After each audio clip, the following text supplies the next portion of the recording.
Welcome, everyone. You've come to the pop-up institute session on informality and the future of work. We're very honored to have two great speakers today. I'll introduce them more formally in a little bit, but just to remind you, Rina Agarwala, Associate Professor of Sociology and Director of Undergraduate Studies, Department of Sociology, Johns Hopkins University, and Luis Eslava, Reader International Law at the University of Kent. The session is in a series of events that have been held in the last two and a half weeks. And today's on informality and the future of work is particularly focused on work and informality in the global South, more specifically in South Asia and in Latin American context. The predominance of informal forms of work and means of making a living across the global South requires a critical intervention into current debates around the future of work. And it's in that spirit that we have brought our two esteemed speakers today. Now, this would be a moderated conversation by me. I should have introduced myself. My name is Kamran Azhar Ali, and I teach anthropology at the University of Texas here at Austin. So before I introduce our panelists, I just wanted to say a little bit about how we organize these sessions.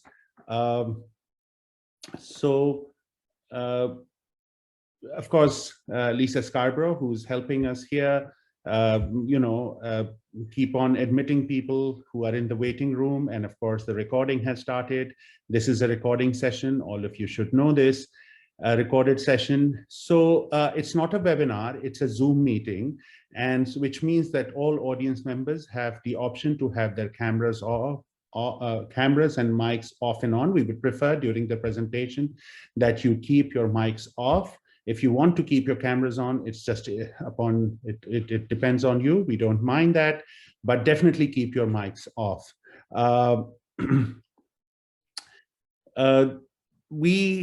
As it is a webinar, it's not a webinar. In the Q&A, it would be nice for our presenters to see all of you, and but of course, it's at your discretion. You can type your questions in the chat, or you can raise your hands, and raise your hands digitally or otherwise. I'll try to keep an eye out, and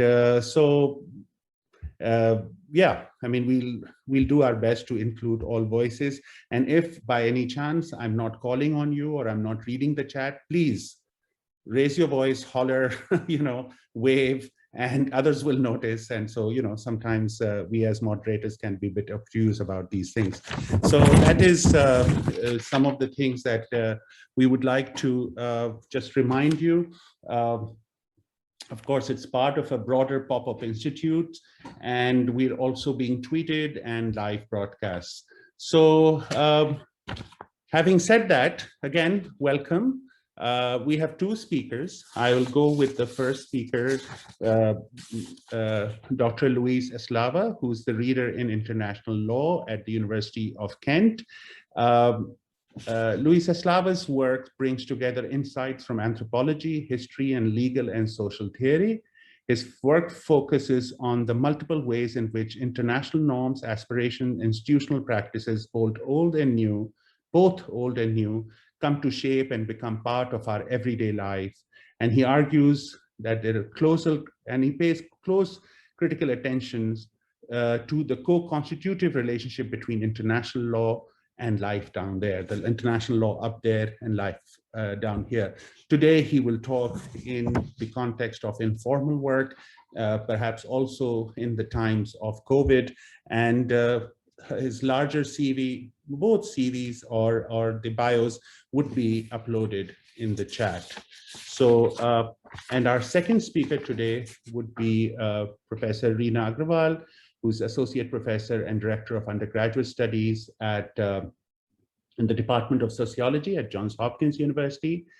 And Professor Agarwala's, Agarwala, sorry, Agarwal's Professor, sorry, Rina, Professor Agarwal's work is on vulnerable populations, particularly workers, and their assertion of their rights through social movements. And her work examines a range of working populations, including informal workers and migrant workers. One of her two books is Informal Labor, Formal Politics, and Dignifying Discontent in India, which was published by Cambridge University Press in 2013. And she also has Whatever Happened to Class, a very important text, which is Reflections from South Asia. Again, her CV and larger bio would be in the chat for all of you to see. My colleagues here, both panelists, would have 15 to 20 minutes, plus minus, to present their case. After that, I will intervene with some broader discussion points. They could respond, or they would also be a more, time for them to ask each other questions. Following that, we'll open it up for question and answers, and hope all of you participate in the discussion and conversation. Thank you so much for coming, both of you. Really honored to have both Luis and Rina here with us at this session. Luis, it's up to you. Welcome. Kamran, thank you so much for the lovely introduction. So what I'm going to do now is to share some slides that I prepared for you. I want to start by thanking the Pop-Up Institute for the invitation and the opportunity to talk alongside Rina and Kamran. I'm really looking forward to the conversation part of the session. So as you know, what we're discussing today is the future of work and informality. And there's many ways to tackle that huge, enormous monster, the future and informality. There's one way, which is a policy-oriented way, which is extremely important, particularly at this given point in time, either by examining past policies and trying to think ahead what should be the way forward. But there's another, at least another way, which is the path that I want to follow in my presentation, which is to try to assess the monster itself. So to try to give us a sense of the broader features of informality and the way it is weighting on our shoulders, and is making us very difficult to see how we move forward at this point in time, and just try to leave it there. I think it's important to every now and then to remain on the pessimistic note. That's what I want to do, although I'm going to have some videos at the end. Okay, so in order to start, I think that one of the main challenges of informality and the future of work today is how to represent the problem. So how to think about what is in front of us. And in preparing for today, and in the conversation that we had with Kamran and Rina, I remember a passage from Michael Tausig's recent book, Mastery of Non-Mastery in the Age of Meltdown, when he says the following: "It is a dangerous moment. You feel the world tremble. And it has been like this for a while, at least since 9/11. There is not more ordinary. The whole world is living not just another era, but another culture. We cannot process what is happening. And that applies to both left and right on the political spectrum."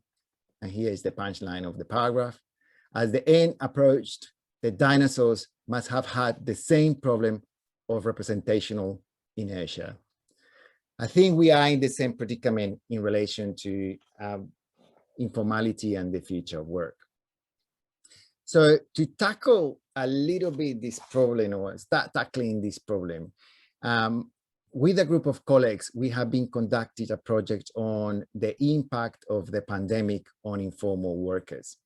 That was very important for us because of several reasons. One of them is because for my colleagues, all of them, this group of colleagues, all of them working under the IEL collective, the International Economic Law Collective, we have been for many years saying that the international economic order has been extremely unfair, if not openly violent, to people that were already destituted and marginalized by the colonial project and the early era of development just after the Second World War, which have only intensified in recent years. One of these groups, of course, is informal workers. Informal work was already before the pandemic a massive problem. According to the ILO and the OECD, in November 2019, already they were saying that at least 61% of the world employed population worked in the informal economy, 61%.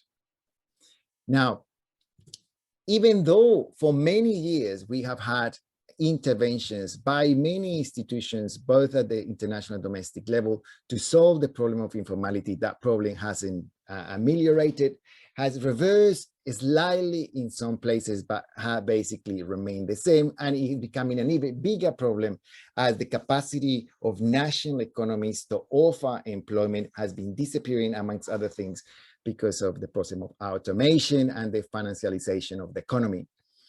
The ILO has been at the forefront of this battle with a series of recommendations concerning the transition from the informal to the formal economy, as recommendation 204 here makes it clear. Once again, little has been achieved effectively on that front. So what we decided to do was to try to think about the pandemic, not just as a problem of a virus going mad, but as a syndemic, as many other social scientists have been approaching the pandemic. What that means that we definitely were interested in the effects of the pandemic as these viruses were expanding and were covering the entire planet, but how it did so interacting with health disparities, with racism, and with economic disparities. All of these, for us, issues constituted by law and interacting very closely with the resilient levels of global poverty, confronting the limits of formalization policies, and perhaps in a more abstract tone, the ways in which we have come to value different things differently in this late modern present. So to do that, we set up this project within the project. So the bigger project is the IEL Collective, as I mentioned before. The smaller initiative to embrace this project is called Ruptures 21 Towards New Economies, Societies, and Legalities. And it's a project, it's an initiative that tries to do, for example, in the context of this work on informality and the pandemic, interventions that are international in the sense of trying to think about the micro from the macro, or how the macro impacts the micro, that are explicitly and deeply interdisciplinary, that aims to bring different institutions from both the global north and the global south, and wants to be relevant, okay? Wants to be relevant, wants to generate impact, change things. So to do so, we have brought together around 24 academics, activists, policymakers, graphic designers, labor economists, anthropologists, social legal scholars to work with us during the past months. In addition to that, we have received generous funding from the University of Kent, where I'm based, University of Essex, and the University of Warwick here in the UK. And we have worked in partnership with a series of institutions in Colombia, which is our main case study, in particular, Universidad del Rosario, the Observatory for Women's Equity, Alianza EFI, and the Observatory for Work at the University of Rosario. And we have collaborated closely with an art collective called Arte, and you will see some of the work in a minute. Okay, so what we have been able to produce in this work is a series of policy reports, 3 of them, that call for a new social policy, a new social economy, and a new system of social security. And those policy reports have been accompanied by a close take, a close view, close examination of the impact of the pandemic on 5 different informal workers that tell from a life historical perspective how the informality have made them already precarious subjects into ultra precarious subjects. We have also produced a series of videos, including a big documentary that I'm going to show you a few minutes in a second.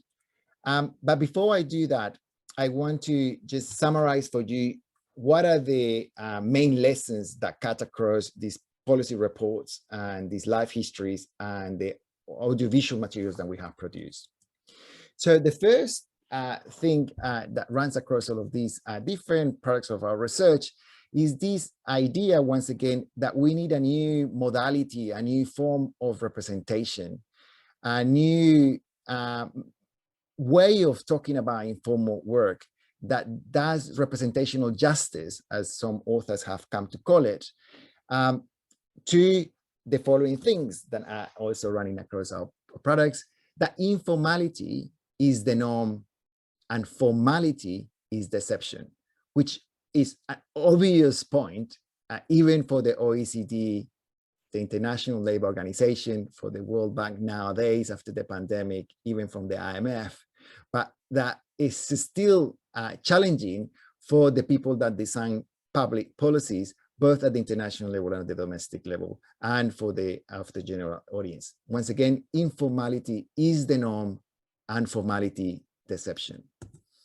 Also, that as informal workers are the norm and not the exception, they do generate a huge amount of wealth, okay, that has been, for example, in a country like Colombia, as I will mention in a second, they contribute, badly counted, 25% of the Colombia's GDP. They produce a huge amount of wealth, and a wealth that should be counted. And fourth and finally, that as I was already briefly mentioned before, the precarities that accompany and that characterize the life of informal workers before the pandemic have become ultra precarities as a result of the pandemic. So it's just some statistics of a big database that we collected for this project, the first comprehensive database of data already available on informal work in Colombia. So that similar or like at the global level, in Colombia, 61.2% of workers earn their living in the formal economy. This informality falls to 54.5% in urban areas, but reaches 85.7% in rural areas. If you take this 61.2% in a country like Colombia, and do a little bit of maths around it, that means that 40 million economically active citizens in Colombia earn the living in the informal economy, supporting with the work 6.6 million households, okay, around 44% of the Colombia's total. Through the labor, informal workers generate, once again, around 25% of Colombia's GDP. But even though they contribute so enormously to the country's economy, and this is the visible economy, and we are obviously I'm not here even trying to quantify the enormous contribution that they do in terms of care, so on and so forth. Even though they make that huge contribution, the earnings are very meager.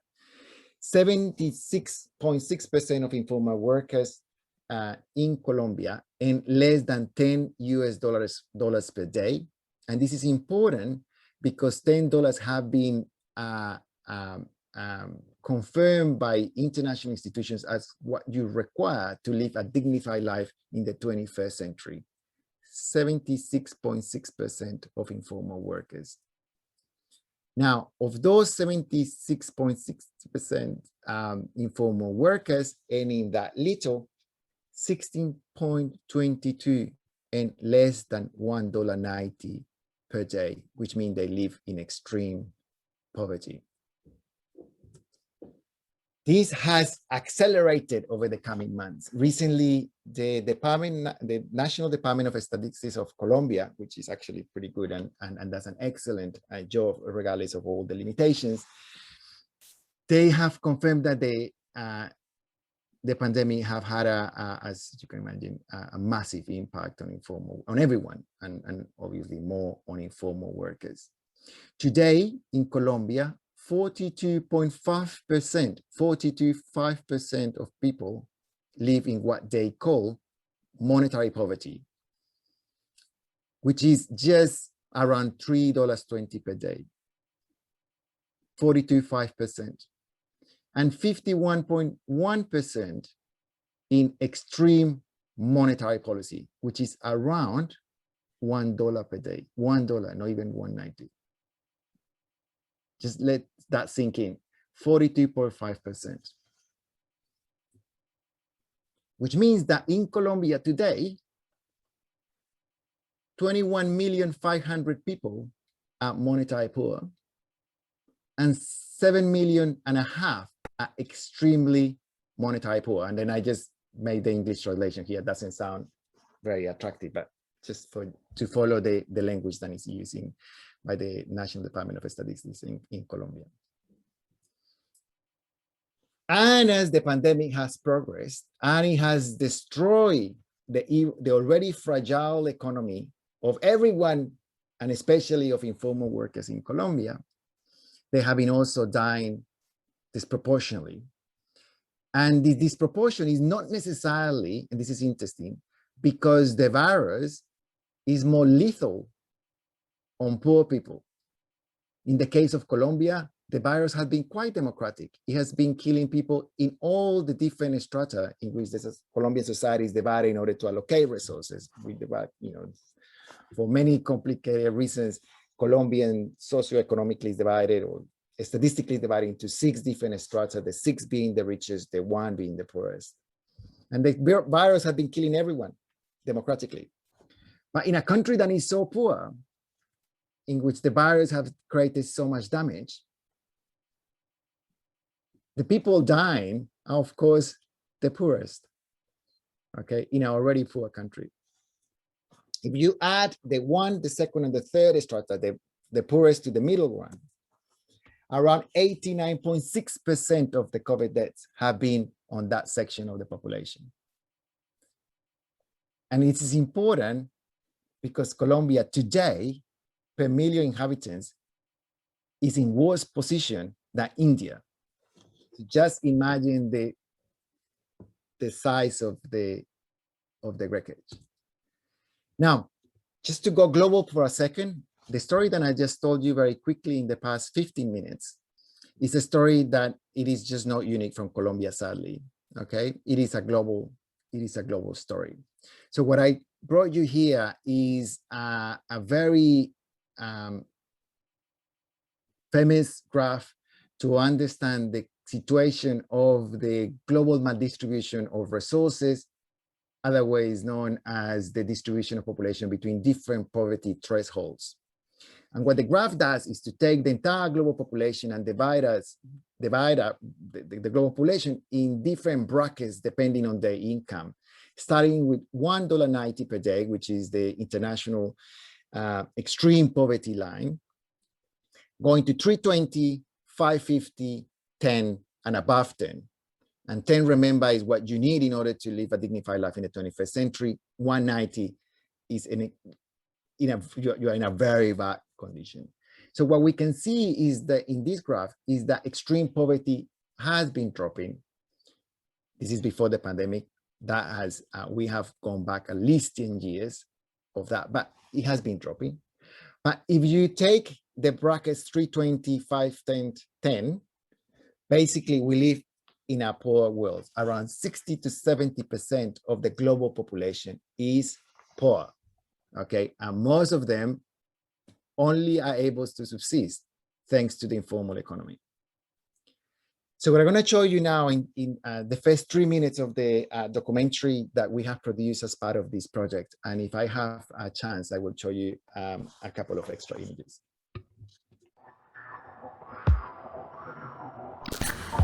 Sindicatos, estudiantes, ambientalistas, indígenas, organizaciones campesinas salieron a la calle libremente a expresar su desacuerdo con la forma que como el gobierno del presidente Duque está llevando el país.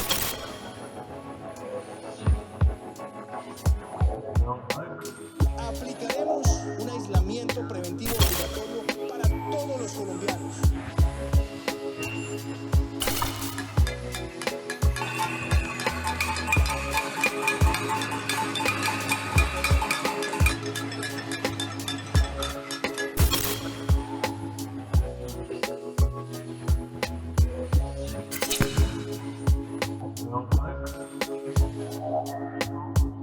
Volvieron los homicidios colectivos en el gobierno del presidente Duque, eso no corresponde a la realidad.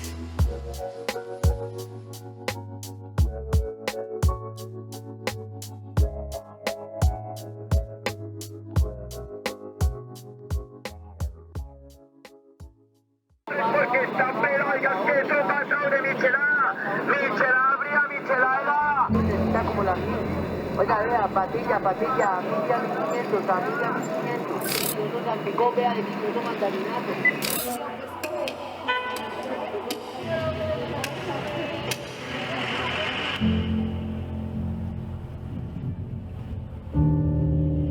El entendimiento de la informalidad ha sido y continúa siendo que es un problema para la economía de los países y que la mejor forma de solucionarlo es trayendo a los trabajadores informales a la economía formal.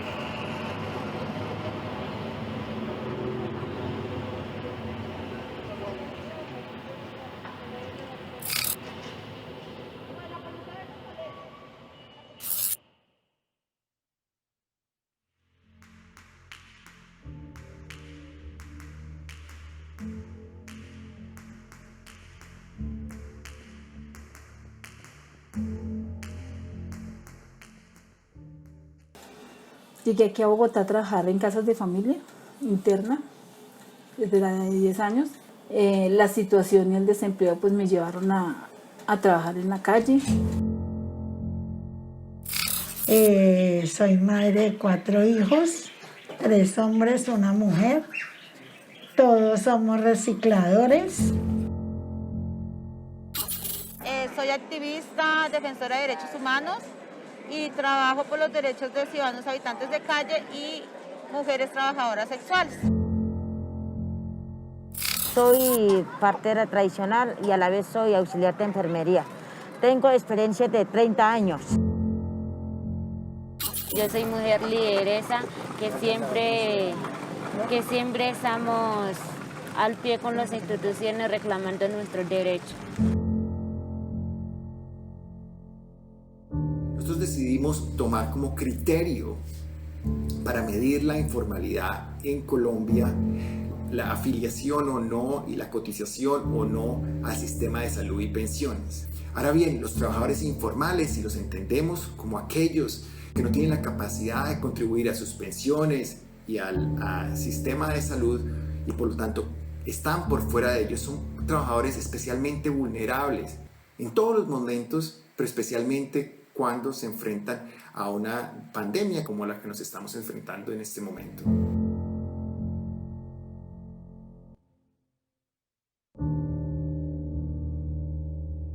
Compré este lote y lo dejamos aquí mucho tiempo quieto porque muy difícil construir. Llegué aquí construido solamente una pieza adelante.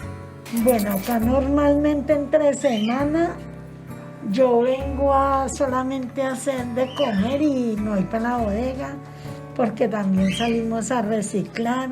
Tengo un sitio en el Porvenir y fuera de eso reciclamos en la calle. O sea, nosotros nos defendemos en muchas actividades. Yo normalmente vendo esferos en las universidades y pues es una manera que pues yo sobrevivo pues para pagar arriendo, alimentación. Estos discursos duales que separan o dividen los fenómenos socioeconómicos entre formales e informales anulan en gran medida la característica principal de ese tipo de economías.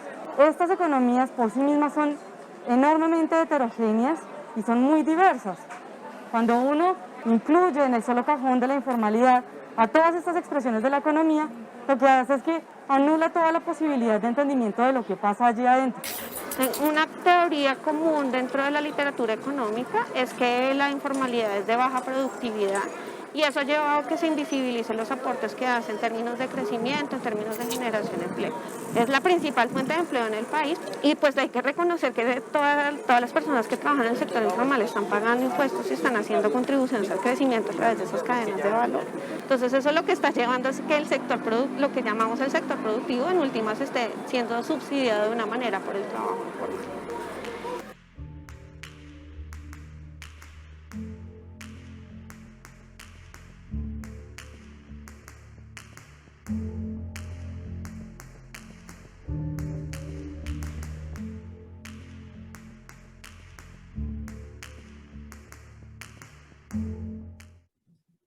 Anyway, so what the documentary does is to try to offer this alternative view of informality to the public and try to make an intervention both at the level of representation, representational justice that I was talking before, as well as the level of public policies. I'm sure there will be plenty of opportunity to discuss about what's on the table when we talk about informality and the future in terms of public policies during the conversation. But I want to close with these couple of images, which is also part of our exercise of intervening into public debates in these questions. What I brought you here is an exercise that we have been doing over the last months of taking lessons that have resulted from our research to the streets, in particular, as Colombia has kind of gone into a national strike that is now going for 5 weeks. So what you have on your left, I hope, is a poster that we have been putting up everywhere across Bogota in particular and distributed to social media. And on the right hand, a series of little stickers that we have given for free during the protest and to informal workers and others, that brings and shares with them some of the lessons, again, that we have learned in the project. The two that you have here is 2 women, one cooking, one working as a hairdresser, both informal workers. One say, here we generate wealth and well-being, and the other one saying the responsibility of care continues to be in charge mostly of women. Okay, I think that's enough. Thank you so much, Cameron. Thank you so much, Dr. Eslava. This was so important, Luis. And hopefully we'll come back and in the question and answers, you can talk more. And we'll move to Dr. Rina Agarwala. And, please, you have 20 minutes or so, and then hopefully we can open it up for questions. Thank you. Wonderful. So thank you. Can you see me or hear me? Yeah. Thank you, Luis. Thank you, Kamran. Thank you, Karen and Neville, for the invitation and for everyone at the Rappaport Center for this pop-up institute. I have to say that, I was struck because almost every session addresses something that I'm really deeply interested and excited about. And I realized that after spending sort of almost 3 decades studying things that are invisible or marginalized or out of the mainstream, I find myself in a moment now where the topics that I care about seem to be being exposed even in the mainstream. People are actually interested, whether it's gender or the private realm of social reproduction or informal labor. I always say that when I first began my research on the informal economy in India, every time I would talk to a government official, they would say, oh, no, we don't have informal labor in India. You know, there was a sticker of shame attached to it. That was sort of something in the feudal, the rural, the backward areas of India, but India is modern. And today you literally cannot speak to a government official in India without him or her lecturing me about how 94% of our labor force is in the informal sector. It's almost a badge of pride now. And similarly, I've had a child for 12 years, another one for 10 years.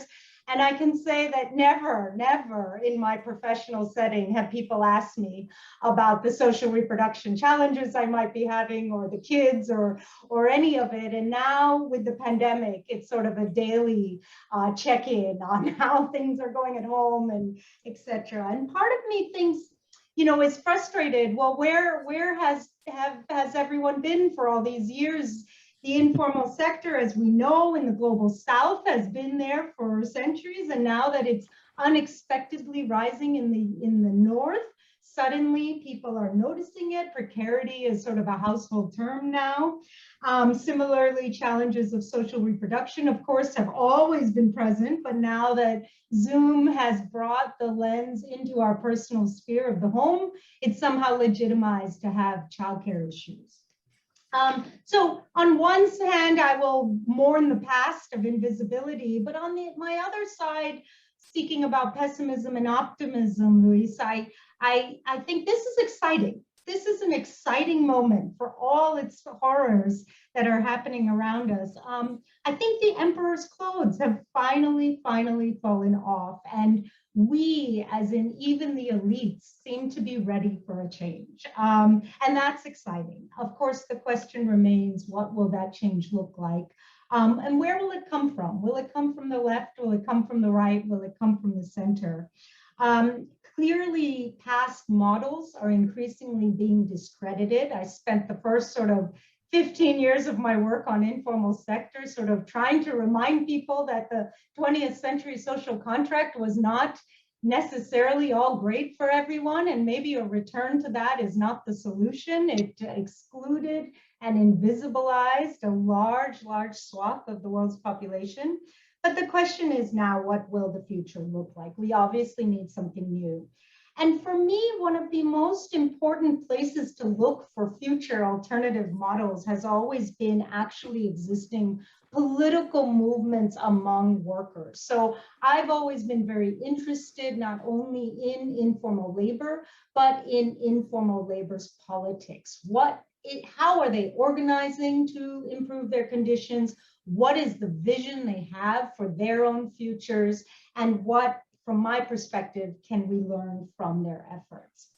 And it's that sort of impetus or that interest in this alternative model and what kind of solutions we might seek that brought me really by accident, almost 3 decades ago, into a trade union that organized women in the informal sector in India. It was an accident. I had never really heard of the informal sector. I barely understood labor structures. Really, I went there to work on gender issues, or what I thought or understood as gender issues. And it was there that I learned that, completely contrary to all my textbooks on labor politics and labor organizing, that had always predicted that the informal laborers are going to be way too vulnerable, way too dispersed, way too extra legal to organize. I found instead that here were the most vulnerable, the most dispersed, the most extra legal group of women workers in India, lo and behold, organizing, and not just organizing in a scattered, informal way, but organizing in a very formalized structure of unions, as well as formally making demands to the state. And not only were they organizing in the 90s, they had been organizing since the 70s. And this is where I sort of decided that I would like to understand how informal workers across India, not just in the organization that I had personal experiences with, but also across India, how were informal workers differentially organizing across across different sectors. So I looked at construction because that was considered a sunrise sector. That was the future at the time. That's where all the jobs were going to be found. And what was at that time called a sunset sector, which was tobacco manufacturing. So I wanted to compare how can we look at past sort of labor structure and a up and coming future sort of hope for labor. How were these two different groups organizing across India? And that was the subject of my first book, Informal Labor, Formal Politics. And I found essentially that they were enacting a very different kind of labor movement model, but very much still identifying as workers. But rather than trying to incorporate themselves into the 20th century labor contract or to formalize them, they were organizing as informal workers. They were organizing to be recognized and visibilized as informal workers. And they were making their demands to the state rather than the employer. So they had sort of, since the state had not formally acknowledged their employment relationship with the employer, and the employer would not formally acknowledge their employment relationship, instead, they were holding the state accountable. And instead of holding the state accountable for workplace needs, they were holding the state accountable to attain security in social reproduction needs that met their private, so-called private sector needs, things like healthcare, education, housing, etc. And the institutional innovation that they had enacted was something called a welfare board, which was a tripartite institution enacted at the state government level, where the employers pay a tax, the worker pays a fee, and the state government also pays a portion of it. And in return for becoming a member of the welfare board, these workers would in return receive these various welfare benefits. At present, they were organized as by sector. So construction workers, welfare board was different from tobacco workers, was different from domestic workers. Now, these welfare boards are mired with problems. It is not at all a perfect panacea. They suffer from all the regular issues that welfare programs suffer from in a developing country with a state that is corrupt or has lack of capacity, etc. And then they suffer from more, which is that a very small percentage of informal workers are organized to even know about these boards. But I want to focus on two things that they had that was very innovative and offers some potential for future thoughts on how to deal with the present situation. One is that in the laws or in the regulation that stipulated the welfare boards, a financial structure was from the start articulated. So from the start, there was a tax levied on employers, and from the start, there was a mechanism through which states could fund these welfare boards.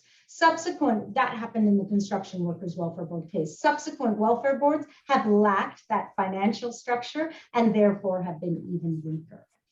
The second thing that was excellent about these original welfare boards is that they relied so heavily on workers' organizations. So they, by definition, relied on some kind of a solidarity, organized movement from below. And it was that union, for example, that was responsible for finding the workers, educating the workers on the welfare boards, helping them fill out the paperwork and connecting them ultimately to the welfare board.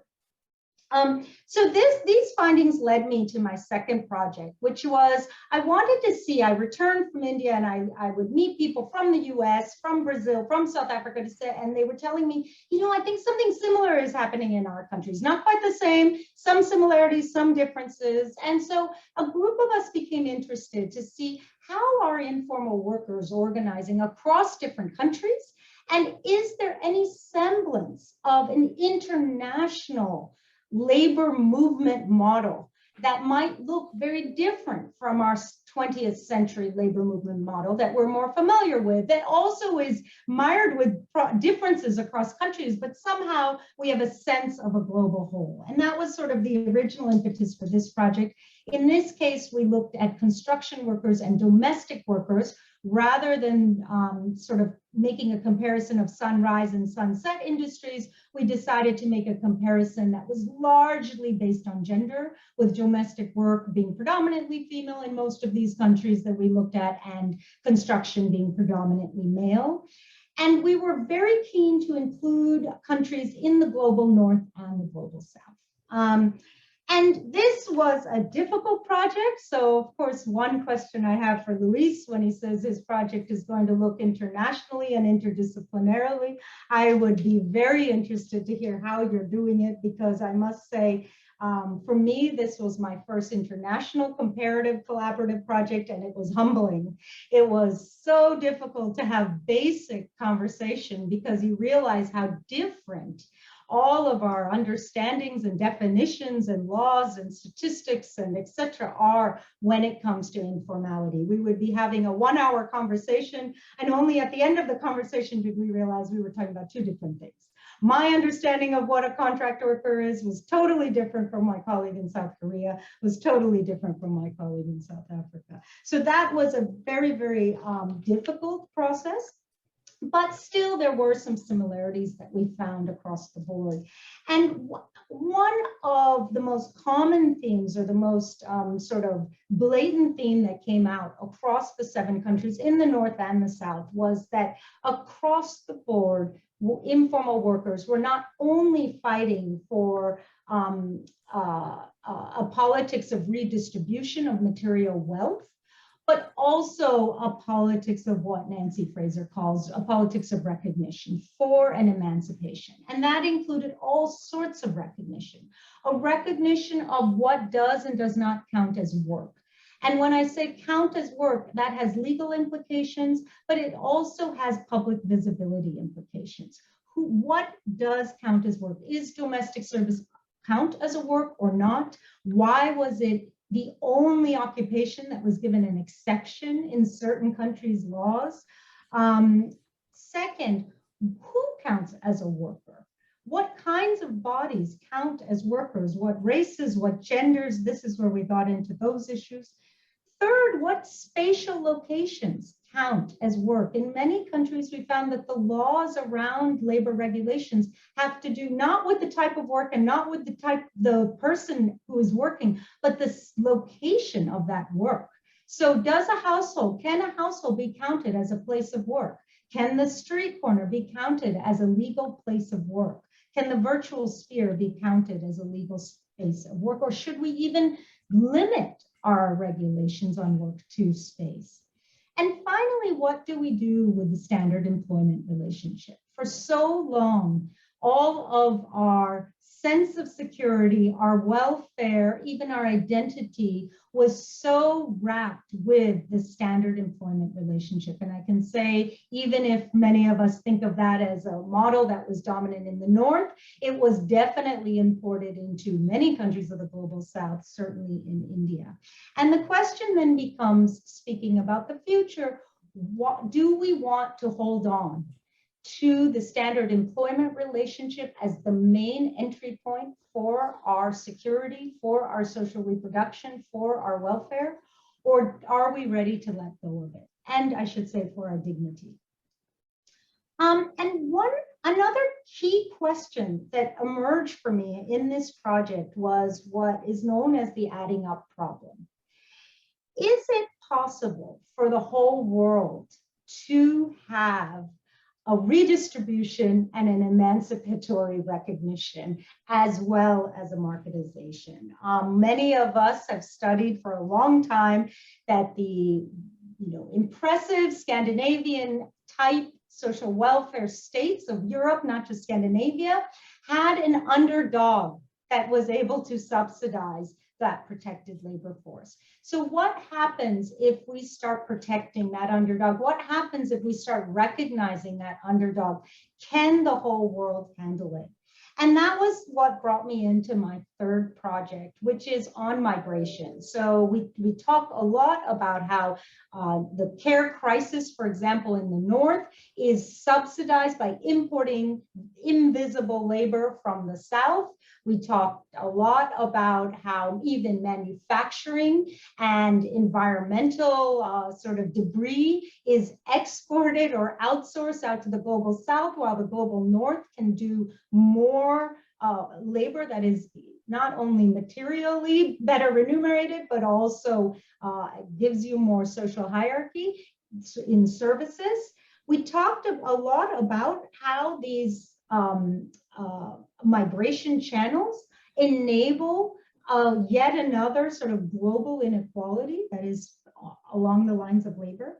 So for this third project of mine, I became very interested in how governments in the global south attain consent for a new form of hegemony. So if we think of a new development model back then as neoliberalism, if neoliberalism is something that is a shift from an earlier developmental state model, my question of interest was, how did the government, even in a democratic regime, attain consent for that shift?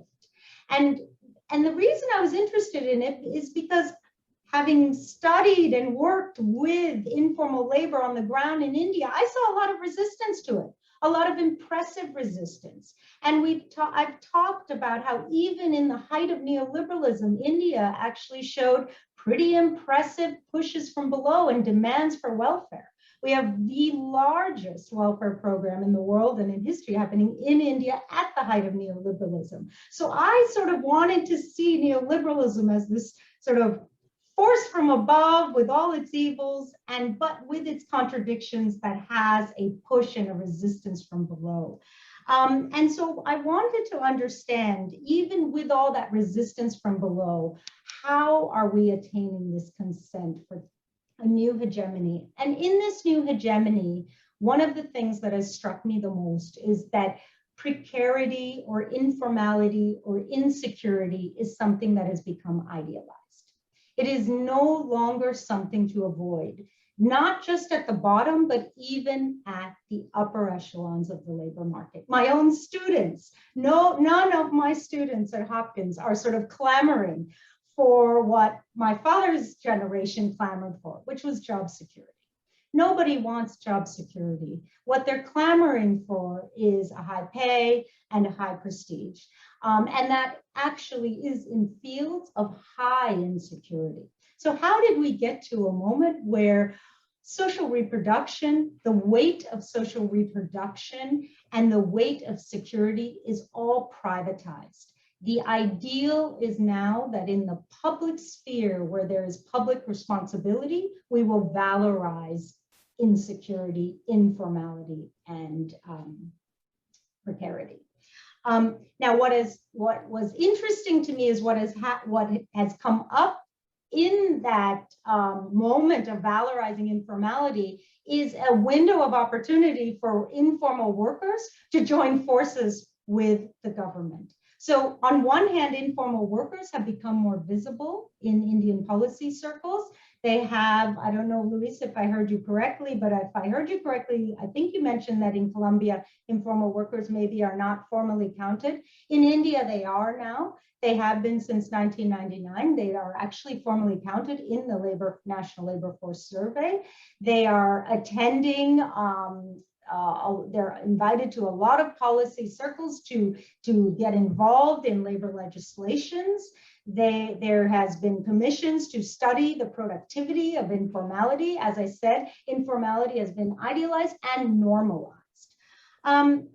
So on the topic of migration, what I decided to look at is what happens if labor is not able to make their demands to the state using electoral power, as in the case of my informal workers in my first book. What happens when they're exported out to another country? So for my book, I'm looking at the blue-collar workers who are working in the Middle East, as well as the elite migrants who are working in the US. So India has these two streams of emigration, the blue-collar workers and the so-called skilled workers. And India now has the highest number or the highest volume of remittances in the world. And so I'll just end with this. One of the findings that I'm having is that I would argue that the Indian government has successfully and effectively used migration to help attain this consent for a new development model. And what is very, very important in this development model alongside privatization is the concept of self-employment, entrepreneurship, and self-sufficiency. Those have become the most valorized forms of labor. To own your own business, whether you're in the upper echelons, middle, or the lower, to be self-sufficient and to be your own boss. And once again, what is underlying that valorization is an idealization of precarity and insecurity, and really you taking responsibility for your own social reproduction. I'll end it there, and yeah. Thank you so much, Dr. Agarwala. This was amazing. Thank you both. I'll say a few words, and perhaps both of you can, you've already asked a question to Luis, and there may be some clarifications, and then I'll open it up. But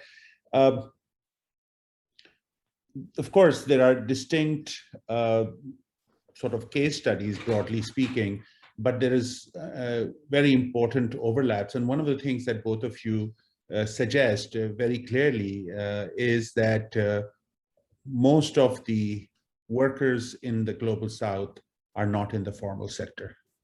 And the challenge that both of you are posing to all of us who are interested in issues of work and social injustice and the future of work is that what would be the contours of a future politics of working people in the global South? And one of the things, both of you hinted at it, but Rina, in your work, the kind of periodization you do, at least with the Indian state, one of the things in your larger work you discuss is that there has been a kind of a shift towards that there should be ample work, but not towards protections. The kind of ways in which a previously notion of a modernist state or a welfare state, thinking about various kinds of social protections to a formal labor force, which was denied to an informal. And those were the kind of thing that how can we get social security, health, education, housing, those kinds of promises. And now even those workers who are working in industry have very different kinds of contracts. Some are on much more vulnerable contracts, and yet they're doing the same kind of work, but they do not have the same time long-term benefits or protections so there is even an informality in the quote-unquote formal sector. And Luis, your work, exactly, the point is that this kind of more than 50, 70, 80% of work being performed, whether in domestic work or in roadside vendors or even in industries, by people who don't have the kinds of protections that previously had. And of course, the valorization that Rina, you talked about is absolutely there. So how do we then, going with what Luis, you talk about, not from the laws up there, but from experiences down there, the question for the larger question, not for both of you and the three of you to solve it, but for us is that what kind of politics are we going to think about as a collective in which the issue of social justice remains, and distribution and resource distribution and even protection remains there, while also, Rina, taking your point very seriously around the symbolic injustice and the Nancy Fraser kind of work that the issue of emancipatory politics. So not only the hegemonic state and the kind of struggles from below, but also in gendered labor or in other kinds of places. What would be the contours of countering or what you suggested with Nancy Fraser's work is sort of emancipatory politics. So both things are important, the issue of social justice, equity and distribution and protections, and yet the issue of difference, right? And how does one bring that politics into a group or the majority of workers that does not have the same kind of structure that we had in the 50s, 60s, 70s. And even now, with the post-neoliberal moment, and I think Rina's work and your work, Luis, also shows the way in which other kinds of technologies are displacing worker. And we see more and more people will be within those kinds of realms that are not formally organized, because automation or what have you, things will happen. So these are just things, if both of you could sort of think through, we don't need to make the manifesto today, and revolution is not tomorrow, but I'm just saying that for me, both of your work is really inspirational on many counts, and of course on the depth of your work and the richness of your case studies. But also these are the larger questions you raise, that if this is the majority, then what kind of politics are we talking about, where our politics previously was always around a certain kind of a formal labor force, right? And protection and state and welfare and all that. Am I making sense? Yeah. So both of you, and then both of you can ask each other, and then we'll open it up. I mean, there can be other questions you can ask each other as well. So go ahead. I'm just having a conversation. Luis, you want to go first? Yeah, but I mean, I'm happy to go first. Thanks, Cameron, for the comments, and thanks, Rina, for your fantastic intervention. And again, apologies everyone for my computer misbehaving today. James Ferguson and Tani Mary Lee, they talk in the work of the end of the working man. And I really like that point, because what they are suggesting when they say that we're going through the end of the working man is that all the centerpiece for modernity is collapsing before our eyes. And then we are going through a transitional moment, and we are struggling for very good reasons to understand what's going on and what is next. And this, I see Rina's point as a way of tracing some of the ways in which working with these transformation institutions have been trying to replace the old models with new models. But these new models are basically in many places, and now with the pandemic on the top, running very fast on a very sharp cliff. A couple of last week or the week before last, as part of the Pop-Up Institute, there was an intervention by the four foundations, and I found it really, really interesting. And I found it really interesting because it was full of insights about ways in which we can think about solving the problem of labor, and the precarization of labor, and the destruction of work, and with that, the destruction of futures, by, for example, thinking about technological innovation, by thinking about bottom-up approaches to social organizations and labor movement organizations, think about new mechanisms of redistribution. Now, it was also interesting because that enthusiasm was coming from, from a very good place, but it's still circumscribed within the US most of all.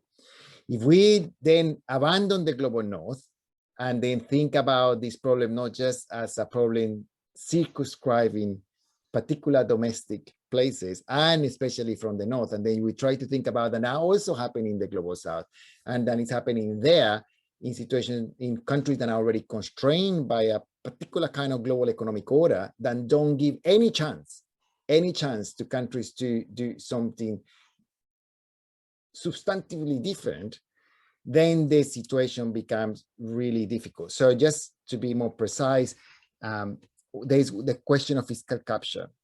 So when you have a country like Colombia with 61% of workers subsisting from the informal economy, you have very little capacity to capture taxes. Therefore, the state, that thing that we have created since the 17th century to organize ourselves, is increasingly unable increasingly unable to redistribute. It's increasingly unable to pay attention to what is more needed.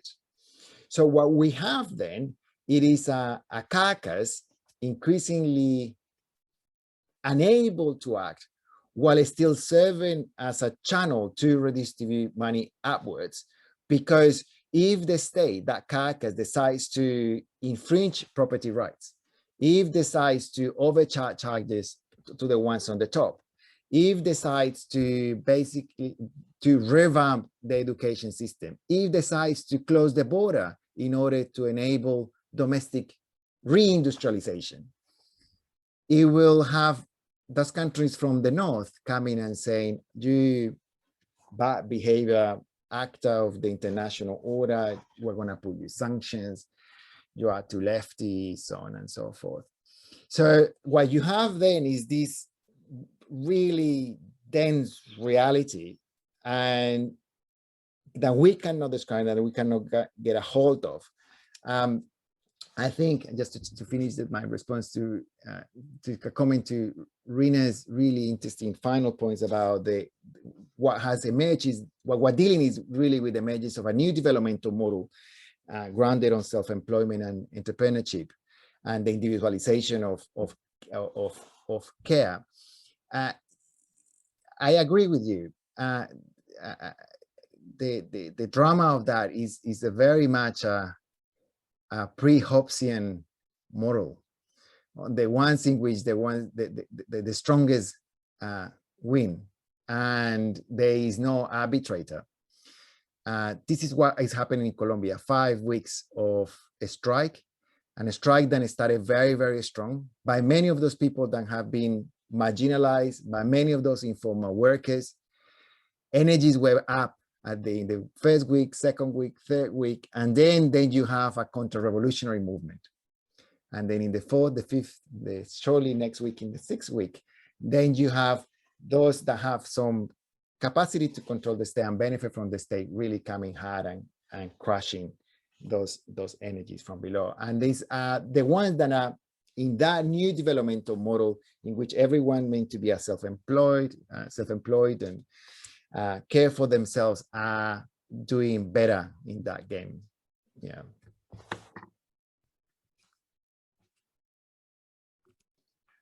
Rina, thank you, Luis. Rina, if you want. Yeah, thank you. Thank you for the question also. I'm trying to think where to begin. So one thing I think feminists and as well informal workers movements have been saying for decades, that I think finally, maybe partly because of the contradictions and crisis of neoliberal capitalism and partly because of the pandemic, might finally be heard. I think one major flaw of the 20th century contract, or the model or the ideal, that is not talked about enough and now finally maybe will be, is that it was based on a false and very, very harmful distinction between the private and the public sphere. It came out of nowhere. It makes no sense. It totally invisibilizes a vast majority of the population. And it enabled state regulation, public ideals, all of that contestation to be limited to a very small public sphere. And then everything that happens in the so-called private sphere, you're on your own. You know, whether that includes healthcare, education, but in some countries, as well as violence and all sorts. I mean, we can go on and on about what happens in the private sphere. What has happened now, though, is that more and more people's work, the thing that was supposed to ideally be in the public sphere and regulated, etc., is also shifting into the private sphere. It was always in the private sphere for a vast majority of the population, but now, as I said, because the formal is becoming informalized, that they are also going into the private sphere. And then the pandemic just forced all of us to be in the private sphere. So that, I think, my hope is that in this new emancipatory model, we will no longer have this very odd distinction between the private and the public sphere, that it will be more melded together. And And I guess my question then becomes, if it's all melded together, and if we're in this developmental model where we're all supposed to be individuals, what will be the mechanism through which the group will be defined? So we tried the country, i.e. citizenship. And that, of course, every time we define a group, that means we define those who are on the outside of the group and those who are on the inside of the group. But if we get rid of those group boundaries, we're back into this individualized model, which is also problematic. And so I guess one of the things I'm really grappling with lately is more and more I wonder if labor will cease to be the mechanism through which we create a group or create public responsibility or create public solidarity. Clearly, it didn't work. We tried it. But more and more, people aren't even trying to make it work. As I said, we're going into this individualized model. And so then the question is, where will the security come from? What will be the group responsibility? How will the group responsibility be defined? And so I'm thinking a lot about UBI. I'm wondering, I know it's again mired with all these issues, but I really disliked it for many, many years.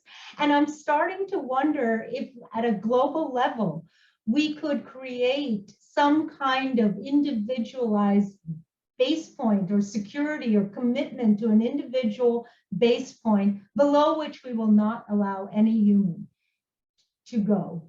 And that includes things like hunger and thirst and basic health care and violence and academia. But as I was listening to you, Luis, and I guess this is one of my questions for you, is your term ultra precarity. On one hand, I really like it. On the other hand, it forces us to decide at what point something becomes ultra versus non-ultra. And there's an assumption, I think, in that ultra precarity is really bad, but plain old vanilla precarity is okay. And that's one thing I worry about. And the version of it that we dealt with before the pandemic was this term jobless growth, which always annoys me and triggers me, because for me, and I've written about this, is that it's not factually incorrect. I'm not denying the facts, but what bothers me about it ideologically is it shifts the focus onto just getting a job. Whether it's a good job or a bad job or an ultra bad job is irrelevant. Just be happy you got a job. And I think in this emancipatory model, we have to move away from running for the, just to get one step above the worst and really aim a little higher. I don't have a good obvious. No, the least common denominator, absolutely. But please finish your thought. Yeah. Luis, you want to respond quickly before I open up, or is that fine? No, then I agree. I mean, again, I think the issue here is how we begin to represent what is in front of us, and the next link to that is how we begin to describe the experience of the present. I mean, sorry for being abstract here, but that persona that comes out of this new developmental model that you were describing before, Rina, is a particular persona that experiences the world in a particular way, very differently from before. I mean, we sense it. I mean, we all know that if you were born during the Second World War, just after the Second World War, you have a better deal. You have a very different experience of the world. You grow at least with the expectation of have a pension. It's very likely that you got a pension. You grow up with the expectation to have a house. Surely you have a house. Maybe you have even 2 houses. You have then 1, 2, 3 kids, 1, 2 dogs, maybe 1 cat. And then they experience the world. And then obviously they, a good chunk of them, they were heterosexual and homosexual, it was fine. And then they created an entire world and they experience it and then move across time and space with that experience. And they are the boomers around us. But then it's also another generation that has experienced the world very differently, according to those point taken, those precarities, ultra precarities, that very liminal sense of the world, that it is being produced by this new developmental model, this new work model. And we need to get a handle of that. I think one interesting, obviously, and we all know here, I think we all are thinking about universal basic income has become the banner to try to move this conversation forward. I think more practically in terms of the details of those policies, what is interesting is that not just necessarily the question of the redistribution, which obviously is very important, but is the importance of delinking the question about who generates wealth and the importance of ensure that the wealth that is available belongs to everyone, okay? And I think that breaking that coconut, which means private wealth, okay, only produced by certain people, and realize that we all produce wealth, and that wealth needs to be redistributed, must be redistributed regardless of your job, is what it is here at stake. Thank you, Luis. Thank you, Rina. I'll open up. People can, for question answers, we still have a little bit of time in the chat, or just, you know, open your video, raise your hand. So yeah, go ahead, Karen. I saw you today. Thanks, go ahead. Please, it's your turn. Thank you. I'm having, no, we hear you, go ahead. Yeah. Thank you so much for a terrific discussion. I really appreciate both the different stories and the similar stories that you all told. I wanted to pick up though where Luis just left off, actually, because you both used the term redistribution, and actually, Luis, I think you might have even used it more, which I was a bit surprised by, because one of the things that I really liked about your initial presentation, and you just came back to it, was a reminder that the wealth was in fact created by the people who, or much of it is created by the people who make so little money and end up being in the precarious or ultra precarious situation, and not in the idealized way, but the actual way. And so I'd love to hear you both talk a little bit more about how, what would the vision be for a different distribution to begin with? And I think, you know, sometimes there's wealth being created, but there are other times in which it's not being created. And I think the turn of the UBI is to say it's not going to depend upon whether a particular individual or a collective of individuals actually produce wealth. They're going to be entitled to this minimum regardless. That's a little bit different from saying, let's just make sure that the distribution from the wealth doesn't keep falling, and that doesn't keep continuing in the way that it is. So let's not worry about whether the state can tax and redistribute. Let's just make sure that the wealth doesn't get in the hands it's in to begin with. So I guess I'd love to hear a little bit more about what a different distribution would look like, including maybe for people who are not in productive, in the productive economy.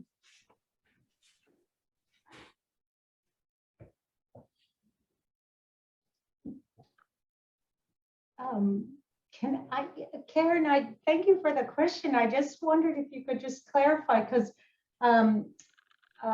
so I have to be open. I'm married to a Dane, and so tax is like, you know, the way to go in my house, and there's like, that's not something that I often question. And coming from a country like India that has no capital gains tax, you know, having just read Piketty's second book, it's like we have so much we can do with just taxation. But can you just clarify I didn't quite catch your second one. So I heard what you said about tax and redistribution, but I didn't quite hear, you said, but there's an alternative that does not have to do with taxes. Can you just clarify? Sure. It would just be, let's not get the wealth and let's not have such unequal wealth disparities that we have to tax and redistribute. Like, what would it be to get that wealth that's being produced that Luis talked about, for example, in the hands of in very different hands to begin with? So I'm all for taxation, especially in this, right, in the world in the way in which it is, with very, very, very high levels of inequality and much unearned wealth. So, but it would be, for me, a vision would be to have a world in which you don't have that uneven wealth to begin with. So it would mean valuing certain kinds of work differently. It would be, right, affecting where it would be redoing corporate law, perhaps. It would be, putting less emphasis on intellectual property, putting more of the wealth, right? I mean, that's an area in which I've worked, right? So with just in terms of global supply chains and thinking, why is it that the distribution is the way in which it is, with the brands getting the vast majority of the money, for example, from value chains. So I'm just thinking from the I'd just love to hear maybe from the informal workers that you've been involved with, what would it mean if they got a bigger part of the share to begin with? And then I guess I was thinking of it in the UBI context and really around James Ferguson's work, perhaps, like what it means, since he wants to push thinking about basic income as a rightful share, as a way to get out of the sort of handout social welfare policy model and recognize, in fact, the many, many contributions that many folks have made for generations and not been compensated for. Well, I have just a very quick response, and then I'll give it to you, Luis, for more. But so I guess that I want to percolate over everything you said, Karen, because for me, I've always understood taxes as the way to prevent that kind of inequality. Now, if we already have the inequality, then taxes will have to come in after the fact. But for example, again, in Scandinavia, I at least have never been to a country with so little poverty, as well as so little extreme wealth. So and part of it is because they're not allowed to have a Warren Buffett. You're not allowed to get to a Gates level because it's taxed and taxed and taxed all the entire way up. And the common response to that is, well, that's going to kill innovation, but clearly it doesn't. I mean, obviously there are people who are still innovating, regardless of the fact that it's 68% taxation, et cetera. And in terms of the welfare, again, at least in the informal workers in India with the welfare boards, that was something that I was often, I had to respond to. And I really pushed to say it's not a welfare, it's not a handout. Because it's also coming through taxation. It is a redistribution. It is in part coming from the state, but it's also in part, and that's what I meant by that financial infrastructure that is incorporated into the welfare board, is a tax on tobacco, is a tax on construction employers. So construction is they will not get their license to begin their project until they pay this cess/tax. So it is a form of redistribution. It is just not coming through the wages. It's coming instead through that welfare board for welfare. And I will say, in the case of the pandemic, we see an instance of where that was a good thing, because when you have wages that are paid by the hour and are completely insecure and not guaranteed, and there's a lockdown, and you don't get access to those wages, you don't have access to what those wages can buy, which maybe is welfare. Whereas through the welfare board, it is not dependent on whether or not you are employed today. It is, you just have to be certified as a construction worker, usually by the union, who then certifies it with the government. And then you are entitled to those welfare benefits, regardless of whether you got a job today. And because they're employed on a daily basis, it added a level of security. But that was very much done through a redistributory mechanism of a piece of the pie. There's a long way to go, of course, but it's not nearly enough. But I'll leave it to you, Luis. Thanks, Rina. Go ahead, Luis. Yeah, no, thank you, Rina. I will have answered the question about taxes in the same way. One thing that I will add to the question about what to do next is that we, at least in the context of that we are all in the context that we all move, the kind of academics debating about what to do. I think what is really another important starting point is that the national economies work very differently in the global north and in the global south. I mean, there's an important difference there that we always need to keep in mind, because the capacity to generate wealth in the global south has been constrained since the inception of European colonialism, and it hasn't stopped. There was a small window in which that was interrupted during the second half of the 20th century, but the coming back has been so brutal that basically we have left states completely unable to even capture taxes. Okay, and this is serious. This is part of the problem now, and I think this is even more serious than we often believe, because the question of redistribution is not simply a moral question, which is it is bad to allow concentration of wealth at the top and not redistribute. Okay, that's already, I mean, and I think we should already be in shame because of that happening at such a rapid pace over the last years. But it's also a practical issue, okay, in the sense that even the IMF before the pandemic were saying that the global economy was not working, and the reason that it was not working, it was because there was not enough money moving around. The money, we kept generating wealth, but that was being spent by buying super hyper yachts, by buying islands, by doing kind of feeding speculation, which actually doesn't benefit anyone. So what we are, other way of saying that is that we're brewing, okay, basically no, you know, we wish that we'll be brewing a revolution, but what we're brewing is a massive revolt. And this is going to get worse as the effects of climate change start to accelerate.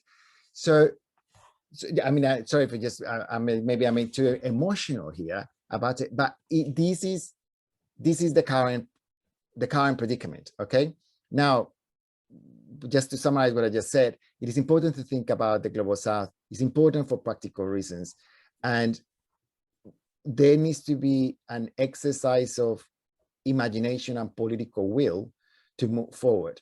So just on a much kind of simpler point, one of the interesting things that have been proposed in Colombia is to do what Colombia did with health back in the passing of the current constitution in 1991, which was to basically decouple health and work.